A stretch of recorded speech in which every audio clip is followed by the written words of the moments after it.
Hello student, आज हम देखेंगे एक्सरसाइज 5.1 का जो फोर्थ क्वेश्चन चल रहा था हमारा, उसके बचे हुए पार्ट्स को हम कंप्लीट करेंगे।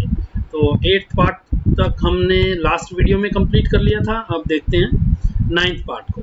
ये कह रहा है कि which of the following are AP, इसमें से कौन सी एपी है। If they form an AP, अगर वो एपी बनाते हैं तो आपको कॉमन डिफरेंस डी निकालना है और and right the next right 3 more terms. तो फर्स्ट जो क्वेश्चन दिया हुआ 1, 3, 9, 27, क्या ये अर्थमेटिक प्रोग्रेशन बना रही है? तो सेकंड टर्म में से आप फर्स्ट टर्म को माइनस करके देखो, 3 - 1 कितना आया 2। थर्ड टर्म में से आप सेकंड टर्म को माइनस करो, कितना आया 6। अब क्या ये डिफरेंस ये वाला और ये वाला इक्वल है? नहीं है, तो ये तो एपी है ही नहीं, नॉट एन एपी, ये एपी नहीं है। ठीक है, बस यहीं पे आपका क्वेश्चन ये खत्म हो जाता है। नेक्स्ट में है a, 2a, 3a, 4a। तो डिफरेंस कितना आया 2a माइनस a, सेकंड में से फर्स्ट को माइनस किया तो कितना बचा, a बचा। अब थर्ड टर्म में से हम सेकंड को माइनस करेंगे, 3a माइनस 2a, तो वो भी कितना आया, a आया। अगर मैं फोर्थ टर्म में से थर्ड टर्म को माइनस करता हूं तो वो भी कितना आया, a आया। तो हर जगह क्या है, इक्वल है डिफरेंस। तो इट मीन्स ये क्या है, एपी है। अब ये एपी है तो इसकी आपको नेक्स्ट टर्म निकालनी है। अब एन टर्म का फॉर्मूला क्या होता है, a plus n minus 1 into D. ये स्टैंडर्ड फॉर्मूला है इसका, a plus n minus 1 into D. तो आपको कितनी टर्म्स दी हुई हैं, 4 टर्म्स हैं ये। तो फिफ्थ टर्म आपको निकालनी है। तो T5 क्या हो जाएगी, a फर्स्ट टर्म a ही है आपकी, प्लस यहाँ पे 5 है तो 5 माइनस 1 कितना आ जाएगा 4 इंटू में डी कितना है, डिफरेंस भी आपका क्या है, वो भी a ही है। तो आपको क्या लिखना है, यहाँ पे a लिखना है। तो a प्लस 4a कितना हो गया 5a। इसी तरीके से सिक्स्थ टर्म क्या आ जाएगी 6a एंड सेवंथ टर्म क्या आ जाएगी बच्चे 7a। तो ये नेक्स्ट 3 टर्म आपने निकाल दी। अब देखेंगे नेक्स्ट पार्ट में कह रहा है a स्क्वायर a क्यूब। तो डिफरेंस अब जब हम करेंगे a स्क्वायर माइनस a करते हैं तो इतना ही रहेगा, इसको हम माइनस नहीं कर सकते। थर्ड टर्म में से सेकंड टर्म को माइनस करते हैं तो वो भी a cube minus a square आएगा। फोर्थ टर्म में से थर्ड को हम माइनस करते हैं तो a4 माइनस a क्यूब आ गया। तो ये इक्वल नहीं है, तो ये AP नहीं है भाई, AP नहीं है ये। नेक्स्ट देखेंगे √2, √8, √18, √32। देखो पहली टर्म तो आपकी क्या है √2, सेकेंड टर्म क्या है √8। √8 को मैं क्या कह सकता हूँ 4 इंटू 2, और इसका स्क्वायर रूट है। तो 4 का स्क्वायर रूट क्या होता है 2 होता है, और ये वाला 2 अंदर रह जाएगा, यानी इसको मैं लिख सकता हूँ 2√2। इसको मैं क्या कह सकता हूँ 2√2। ये 2 कहाँ से आया, इस 4 का स्क्वायर रूट, क्योंकि 4 किसका कंप्लीट स्क्वायर है, 2 का कंप्लीट स्क्वायर है। तो स्क्वायर से स्क्वायर रूट कट जाएगा ना, 2 का स्क्वायर लिखेंगे, स्क्वायर से स्क्वायर रूट कट जाएगा, तो 2 बाहर आ गया। तो ये वाली टर्म क्या होगी 2√2।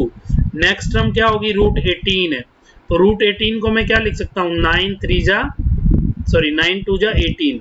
तो 9 किसका परफेक्ट स्क्वायर होता है 3 का, तो 3√2 आ गया ये। तो थर्ड टर्म क्या होगी 3√2। अब इसी तरीके से √32 को हम क्या कह सकते हैं इसको हम लिख सकते हैं, किसी का कंप्लीट स्क्वायर है ना 16 2 जा 32। तो 16 मल्टीप्लाई बाई 2, तो 16 किसका परफेक्ट स्क्वायर है 4 का, 4√2। तो ये आपका आ गया 4√2। तो पहली टर्म √2, अगली टर्म 2√2। अब आप डिफरेंस निकाल लीजिए, निकाल लेंगे डिफरेंस। तो 2√2 में से सेकंड टर्म में से फर्स्ट टर्म को माइनस करते हैं तो वो आ गया √2। इसी तरीके से अगर मैं थर्ड टर्म में से 3√2 में से 2√2 को माइनस करता हूँ, 3 में से 2 गया तो एक ही बचेगा ना, तो √2 आ गया ये भी। तो डिफरेंस हर जगह इक्वल है, तो ये AP बन रही है। अब AP बन रही है तो इसका डिफरेंस क्या आ गया, कॉमन डिफरेंस वो √2 ही आ गया। अब आपको फिफ्थ टर्म निकालनी है। तो फिफ्थ टर्म क्या आ जाएगी a प्लस a कितना है √2 प्लस 4 इंटू में d भी कितना है √2। तो 4√2 प्लस √2 कितना हो गया 5√2। फिफ्थ टर्म क्या आ गई बच्चे 5√2। इसको अगर आप इसी फॉर्म में लिखना चाहो, जैसे क्वेश्चन दिया हुआ था आपको, इसी फॉर्म में अगर आप लिखना चाहो तो 5 को अगर अंदर ले जाओगे रूट के तो 25 हो जाएगा, यानी 5 का स्क्वायर हो जाएगा।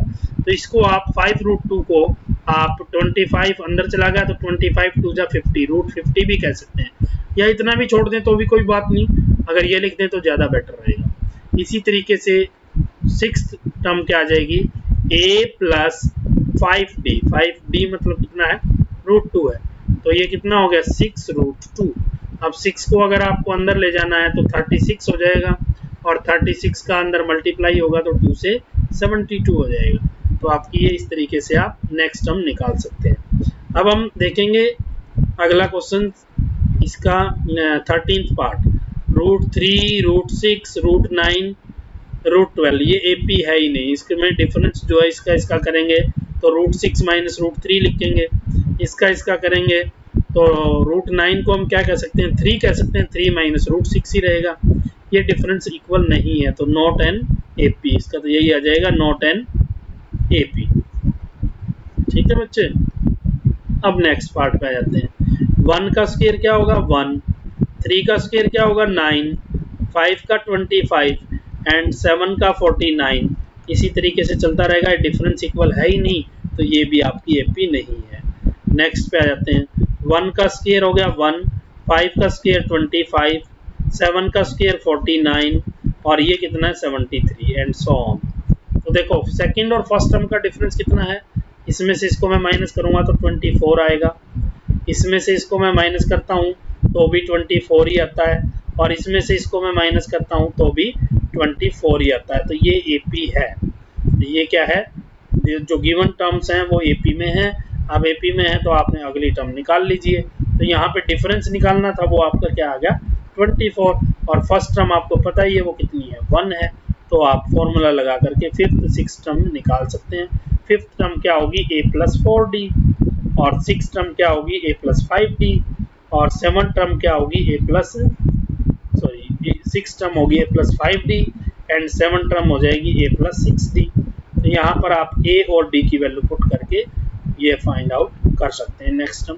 तो इस तरीके से आपकी एक्सरसाइज जो है कंप्लीट हो जाती है आज। तो नेक्स्ट वीडियो में हम नेक्स्ट एक्सरसाइज के साथ मिलते हैं। ये आपने कंप्लीट करनी है नोटबुक में, और चैनल को सब्सक्राइब करना मत भूलिएगा। और कोई प्रॉब्लम आती है तो आप कमेंट बॉक्स में कमेंट करके बताइएगा, या मुझे आप मेरे नंबर पे व्हाट्सएप भी कर सकते हैं। मेरा नंबर है 9416072910। आप मुझे अपनी प्रॉब्लम इस पर व्हाट्सएप कर सकते हैं, तो मैं आपको इसका जवाब भी दे दूंगा। तो स्टूडेंट नेक्स्ट वीडियो में मिलते हैं नेक्स्ट एक्सरसाइज के साथ। तब तक के लिए goodbye, have a nice day, thank you.